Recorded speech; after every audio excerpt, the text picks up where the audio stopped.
Understand.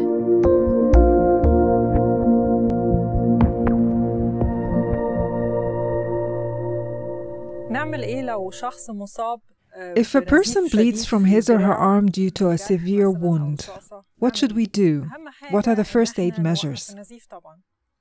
It is very important that the bleeding stops and that the victim stays conscious. You should lay down the victim in a supine position. A supine position means lying flat with the face up. Then apply pressure on the site of the bleeding while raising the arm upwards. When the arm is raised, use a clean towel or a tissue paper and place it on the bleeding spot. And hold on continuous pressure for the longest period of time. It could take 10 to 20 minutes. Don't keep checking if the bleeding has stopped.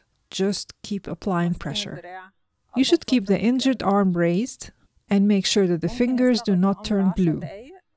When possible, use latex gloves or a clean plastic bag to protect yourself from the blood. If the bleeding is profuse, this means that an artery is injured, and this means that we should stop the bleeding from the main artery in the upper arm. This should only be done if the bleeding is profuse and it doesn't stop when you apply pressure on the local site. Now imagine that you're going to shake hands with the victim. So you're going to use the hand of the side that is the same as that of the injured arm. Go with the heel of your hand against the victim's elbow and use your thumb to try to locate the site of the artery. Once you feel the pulsations, squeeze against the bone with your thumb to stop the blood flow to the arm. Now, while keeping pressure on the site of the wound, keep pressing with the thumb. So you have 2 points of pressure now. While you're doing this, someone should be calling the ambulance while you all wait for the help of paramedics. Now, suppose that you want to transport the victim to a nearby hospital and you should dress the bleeding wound. Let me show you what to do. To dress a wound, you will need a gauze to be placed directly on the wound and an adhesive bandage.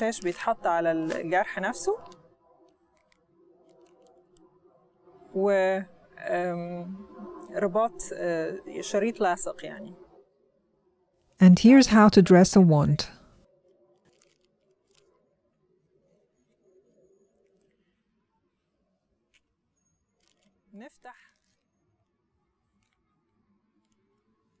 First of all, tear the gauze pack from the middle on the 2 sides. Now hold it firmly at one side while packed and pull the other half open. Place it on the wound and avoid touching the surface that faces the wound. Place your hand on top of the gauze to stabilize it, then pull out the other half of the package and make sure that you didn't touch the surface facing the wound. And now it's time to apply the gauze roll. Open a sterile gauze roll and place it near the wound distally. Distally means away from the heart. And you should be moving towards the heart while rolling up.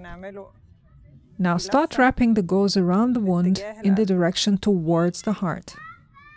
Keep observing that the fingers are remaining red and not turning blue.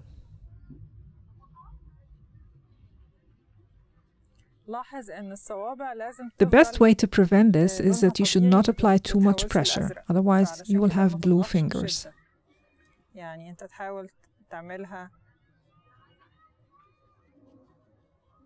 Try to cover around the wound in a fit rather than a tight manner.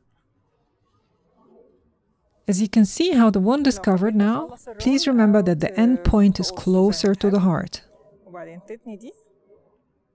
It is up to you to decide whether you would like to cut the gauze or continue till the end. That's mainly according to the severity of the bleeding.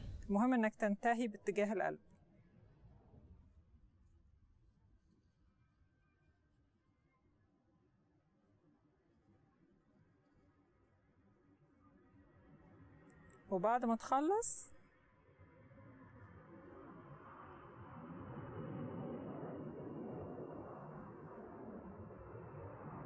After you finish, either you put the free end under the tied gauze, or better use a piece of adhesive bandage to secure it in place.